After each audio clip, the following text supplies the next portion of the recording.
गोष्टीचं नाव आहे कोंबडे दादा.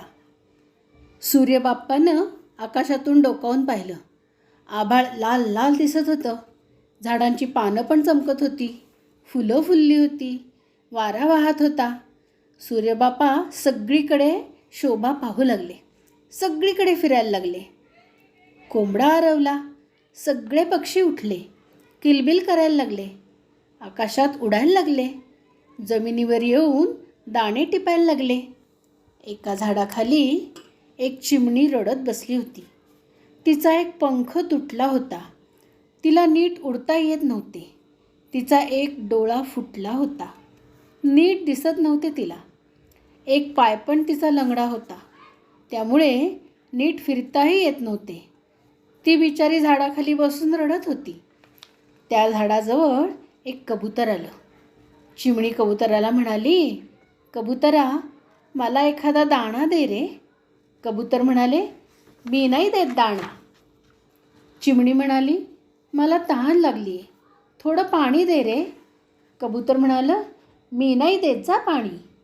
कबूतर उडून गेलं. चिमणी बिचारी तिथंच रडत बसली. काही वेळानं तिथे एक साळुंकी आली. साळुंकी गाणं गात होती. तिनं चिमणीचं रडणं ऐकलं. ती चिमणीला रागावली. म्हणाली, चिमणे, रडतेस काय? माझं गाणं ऐक. चिमणी म्हणाली, मला भूक लागली आहे, खूप तहान पण लागली आहे.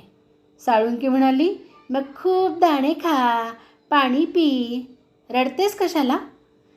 चिमणी म्हणाली, मला उडता येत नाही, मला दिसत नाही, मला चालता पण येत नाही आहे, म्हणून मी रडतीये.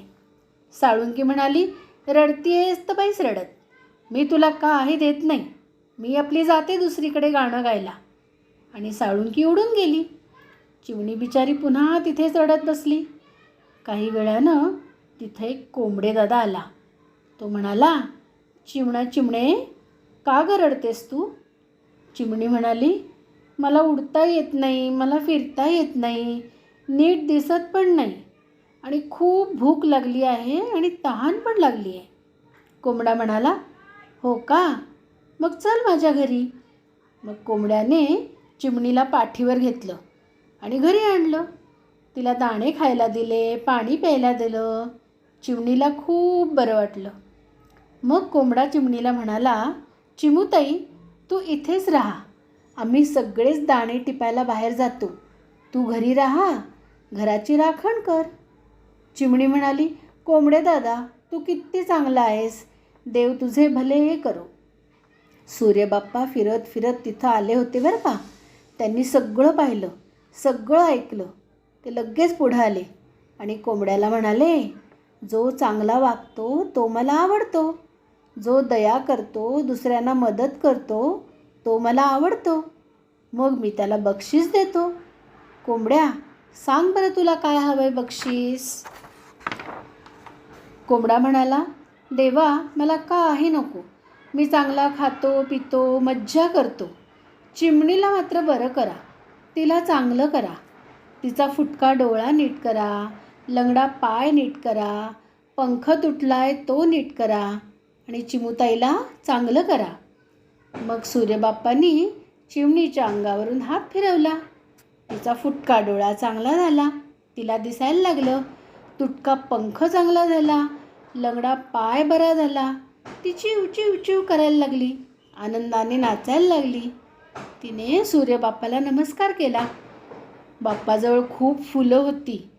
त्यांनी काय केलं, एक लाल भडक फूल कोंबडे दादाच्या डोक्यावर ठेवून दिलं. आणि काय गंमत झाली, फूल तिथेच चिकटलं. त्या फुलाचा झाला तुरा आणि सूर्यबाप्पा आकाशात निघून गेले. रोज सकाळी कोंबडा लवकर उठतो, सूर्यबाप्पाला नमस्कार करतो आणि म्हणतो, तूच तू देवा, तूच तू.